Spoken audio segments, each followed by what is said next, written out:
pray together. Father, we thank you that you are God and we are not. We thank you for the life of Jay. We thank you for the privilege of knowing him.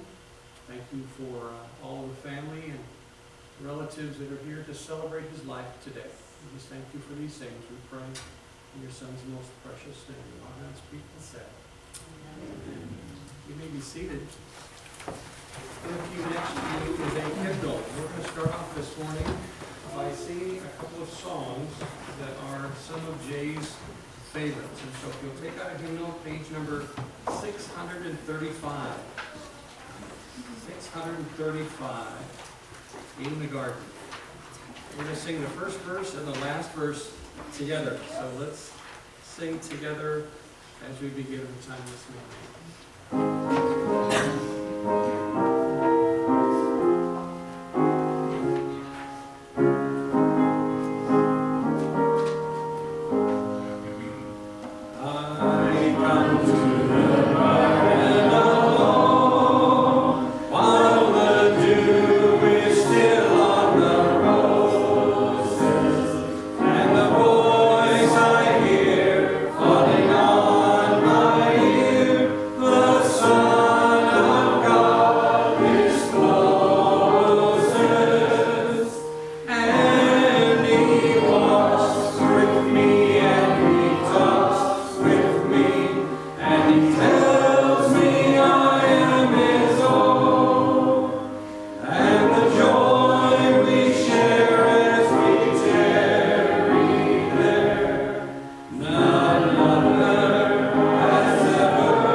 On behalf of the family, I want to thank everyone for coming today.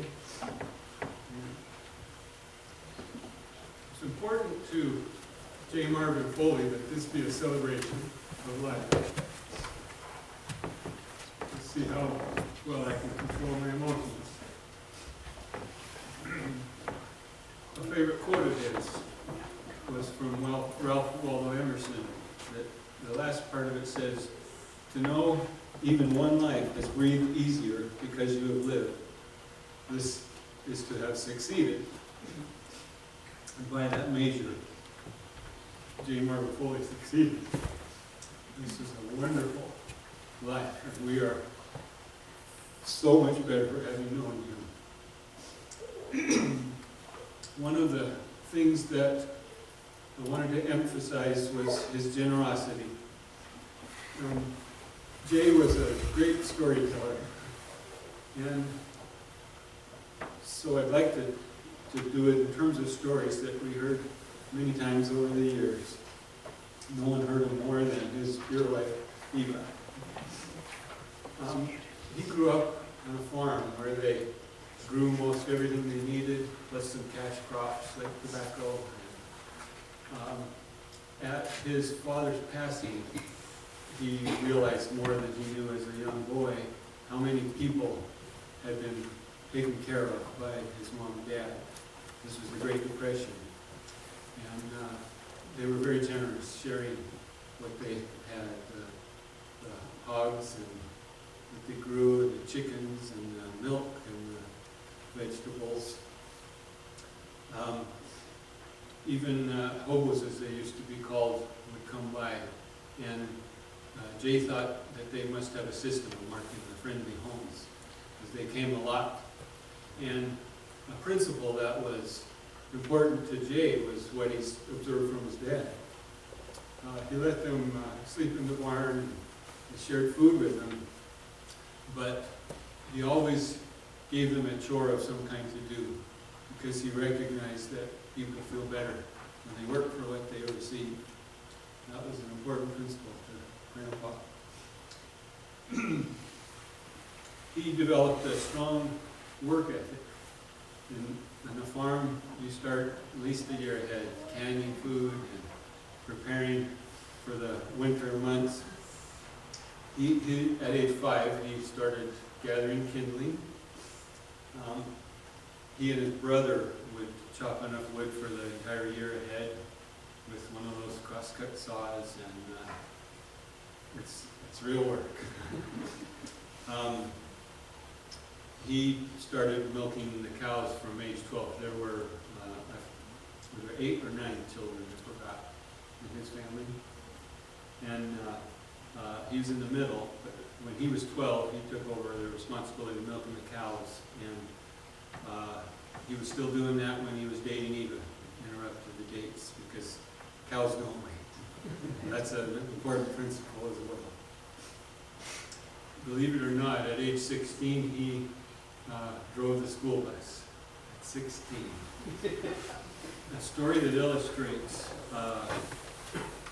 his capability was there was a stretch rather long that only allowed one vehicle through, and he was driving the bus, and they were almost all the way through it, and the car came from the other direction. And he looked out the window and said, "Sir, you're going to have to turn around." It was only about 250 feet for that car to turn around. And the man said, "I can't turn around." And Jay, 16-year-old, forcefully said, "You're going to have to turn around. You don't expect me to back this bus up all that way." So the man put it in reverse and proceeded to run right off the road. And Jay jumped out and said, "Are you okay?" And he said, "Yeah, I told you I couldn't back up." He didn't know how to drive in reverse. So Jay got his car freed, and that problem was solved. One of his favorite poems is by Robert Frost. You're probably familiar with it. I shall be telling this with a sigh. Somewhere ages and ages hence, 2 roads diverged in a wood, and I chose the one less traveled by, and that just made all the difference. He felt like that was representative of his life. As the war was underway, he had the opportunity to serve in the Navy. And it's a little frustrating trying to cover such a storied life in the little time we have here. So I'm not going to say too much about that time, but believe me, a lot of amazing things happened during that period. He trained with the amphibious forces. He was a signalman. He talked about a storm when the waves were 90 feet high. Imagine trying to do a line of sight signaling between 90-foot swells. But on a particularly cold and windy night, he was outside, and the officers were warm inside the helm of the ship. And he noticed them, had time to think about such things, and he said, "There's only one reason they're in there where it's warm and dry, and I'm out here, and that's because they have a college degree." So he resolved to get a college degree. He was the first member of his family to receive a college degree. He majored in teaching and minored in business. At the end of that time, he was going to teach, and that would have paid $1,700 a year. And a man showed up at the college and said, I want to meet with the hardest working and most ambitious students that you have. And Jay Foley's name kept coming up. And that man told him that the average worker for his company earned $5,000 a year. Jay said, well, if I get the same training they have, I can outdo any average man. Which he did. And so that happened to be insurance. And in his storied insurance career, he even became a certified life underwriter. And he started out going door to door. And his line that he would share with us sometimes is I have no way of knowing if I can be of help to you, but I have some ideas that I'd like to share with you. Jay was a Southern gentleman in every respect and got into doors that way. But there were many doors he didn't get in until one time a little boy drowned, and he ran to care for him. He had some training, and he actually put him over an ironing board and worked on him and almost got him resuscitated, but in the end wasn't successful. But after that, when he'd knock on the door, they'd say, you're the fella that almost saved that little boy, aren't you? Come on in. So there's many stories of being an insurance salesman. Talks about a trained dog who, when he reached to a potential client with a pen to sign a paper, the dog thought he was intended to do him ill and attacked him and knocked him over, and the client was all apologetic. You don't forget that scene, as he said in the video that he made. And another time he's meeting with some clients, the parents, and talking to them, and he's focused. And he didn't realize that one of their children was carefully painting his dress shoes in red nail polish. So he got most of that off, but from then on, when he put on his shoes, he'd see those specks of red nail polish and just smile and remember those experiences. He had a gift for being able to do that with the experiences of his life, to keep things in perspective. When he was going door to door, another Robert Frost poem would pass through his mind. The woods are lovely, dark and deep, but I have promises to keep and miles to go before I sleep, and miles to go before I sleep. He walked a lot of miles going door to door. Long story short, in the next 14 years he moved 7 times. Each one of those moves was a promotion. So he was the vice president. In his own words, he says, I never once applied for a job. Jobs came to me. Because that was a reputation that Jay Foley had. He later started his own company. I know a little bit about insurance, and I was surprised. It had a lot to do with term insurance. He said he did a lot to advance term insurance in the insurance industry. That's quite a statement. He was a great poet. I'll just share one of his poems called Temptation.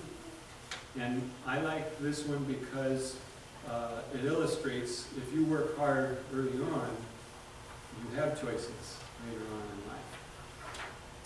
It was early morn. The sun was peeping over the hill.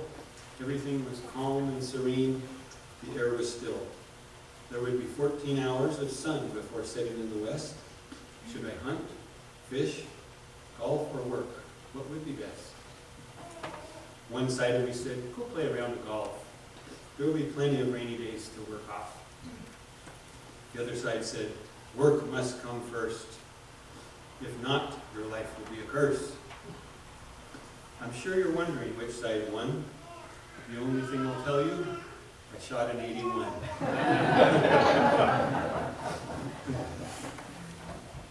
In his storied life, lots of things happened and he never looked back. He was always one to have a positive outlook and you just do what you got to do and move forward. There was always tomorrow. He even one time became an executive in a company that needed some turnaround, and he was receiving death threats over that process. He spent several weeks in a hospital near death, having what we were never certain, but it may have been that Legionnaire's disease. Older people might remember that one. It was only the last antibiotic that they had available that finally licked it for him. Another time he was in a serious car accident and ended up in bed for 38 days, most of it in traction, not able to move. As you know, we've heard these stories many times, and stuff like that sticks with you. You don't forget those things. Another hallmark of his life is gratitude. He had a determination to make the world better by helping others. Every day he would pray in gratitude, and he would ask, show me tomorrow someone that I can bless. And we saw many evidences of that. He was always ready with a little bit of cash for somebody or something to help. He traveled quite a bit, and he avoided the flight that he was scheduled to leave on. He got a phone call right before getting on the plane, and his nephew had suddenly passed away, so he didn't go on that plane. That plane went down and everyone aboard was killed. Later in life, he suffered from shingles for many years. Some of you may have had that. I've heard a woman who's given birth to several children describe it as worse than childbirth. What he would do is when the pain would come, he would rub ice. It seemed the shoulder was a part of it. He would rub ice on it. But here's how Jay handled that. He said, whenever I felt that pain, I said, it means you're alive, and I'm thankful to be alive.